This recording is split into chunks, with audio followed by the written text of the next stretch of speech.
श्रीमद्भागवत तृतीय स्कंध पंचम अध्याय शुक उवाच।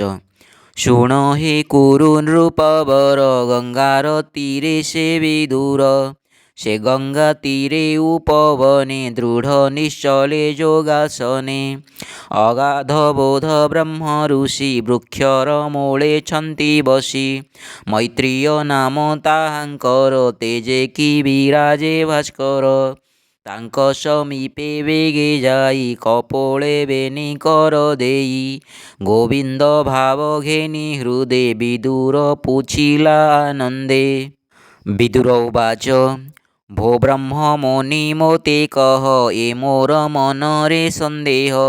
ए जीव लोक सुख अर्थे कर्म संपादु थाई नित्ये।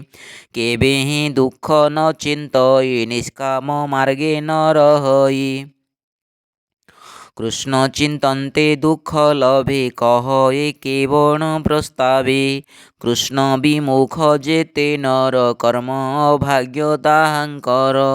वंचित गुरु धर्म दीक्षा काहू पाइबे सुख वांछा। कृष्णर अनुग्रही जने भूत भविष्य वर्तमाने। तांक कुशल आचरन्ति खेमेण संसार भ्रमन्ति।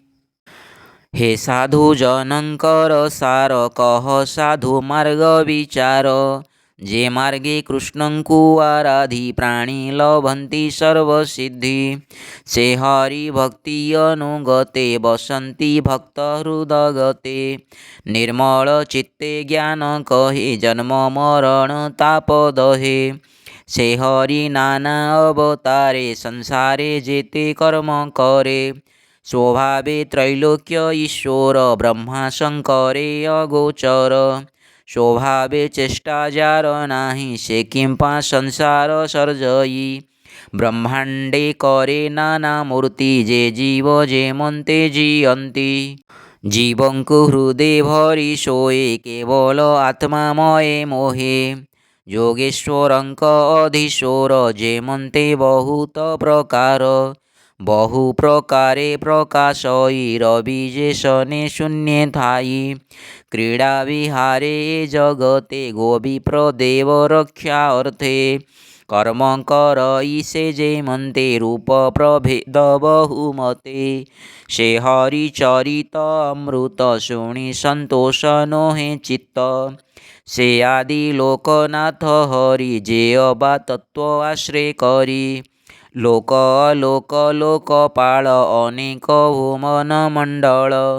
नाना प्रकारे भेद करी प्राणींक कर्म सूत्र धरी।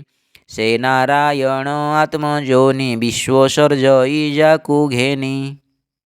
जे मन्ते जीव मानंकर स्वभाव कर्म जे जाहार। से कथा कह मुनि मोते संसारु तरिबी जे मन्ते।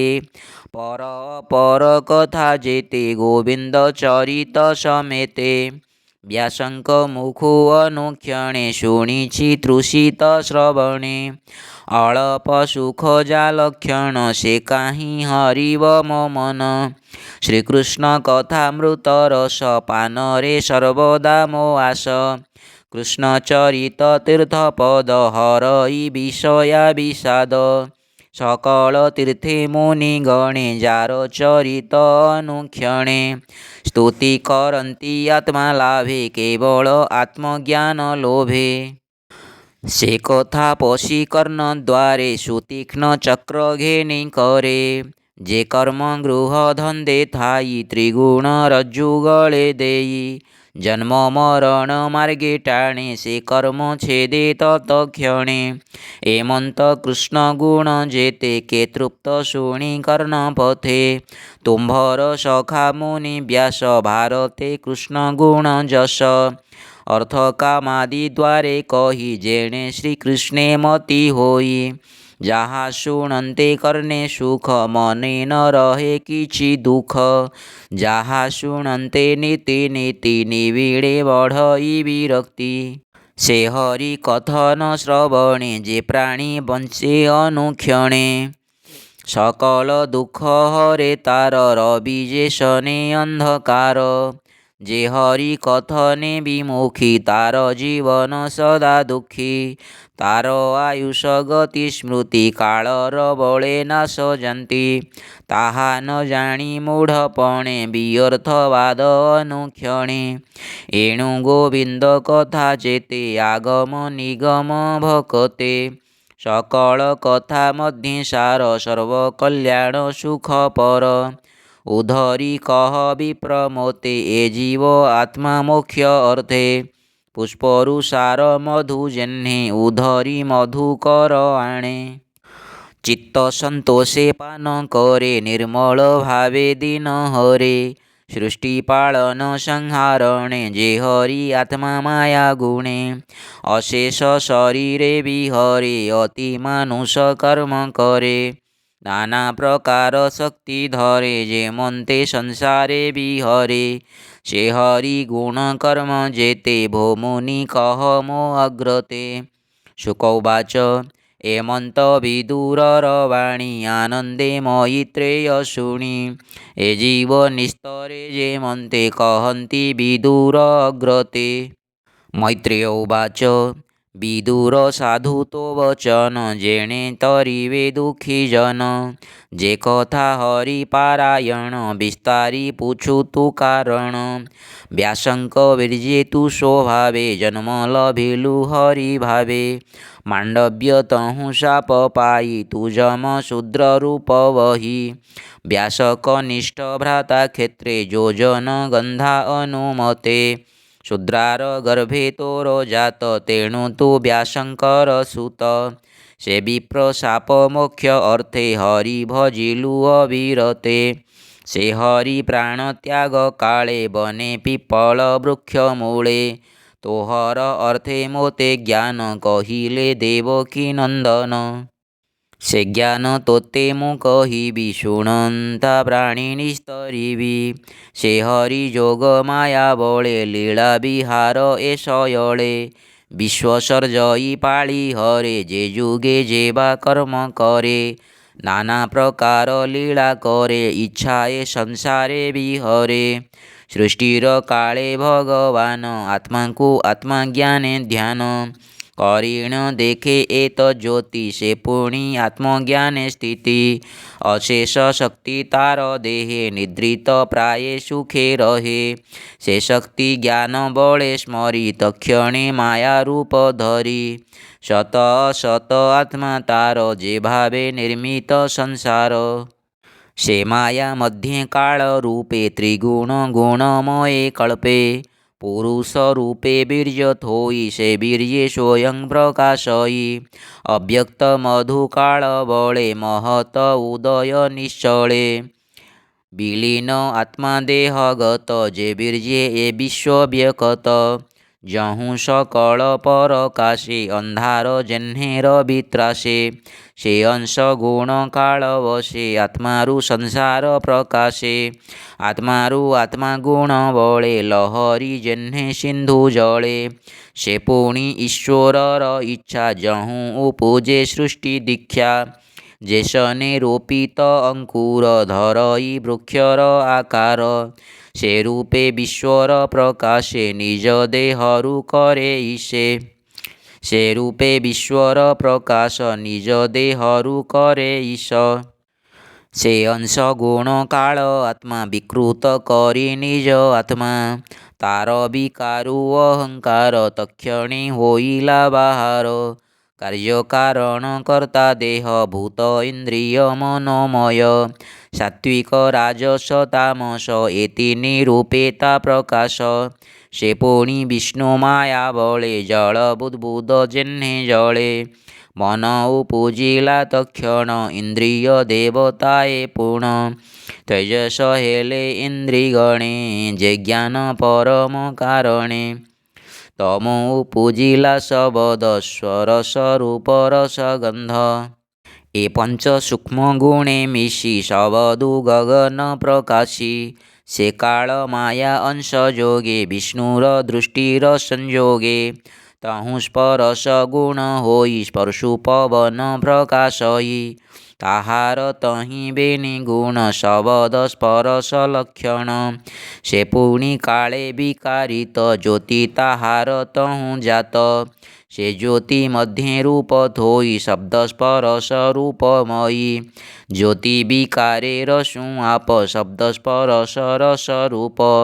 ए चारि गुण जळे थोई भूमि उपजे गंधलयी। एमंते सृष्टिर संचार महत आदि तत्वंकर।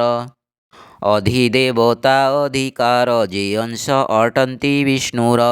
से तत्वमानंक ईश्वर चेतना विक्षेप विचार। ए तीनि गुणंकु से धरी ब्रह्मांड सृजेण न पारी। कर अंजलि शिरे देई भाव भावे बोलंती विष्णु चाहि। देवगण उवाच भो देव नमोतोपयर प्रपन्न जन दुःखहर। जे पाद पद्म आश्रय करी संसारु तरंती संसारी। हे धाता तोर माया बळे अशेष जंतु एषयळे। करंती तापत्रये भ्रम एणु लभंती प्राणी श्रम। तो पाद पद्म छाया तळे जे प्राणी रहंती निश्चळे। से प्राणी संसारु तरंती केवेहि भ्रमे न पडंती। एणु तो पाद सेवा अर्थे आंभे रहिबु ए जगते। तो मुख पद्म छाया प्राय जेमंते पक्षींक आश्रय।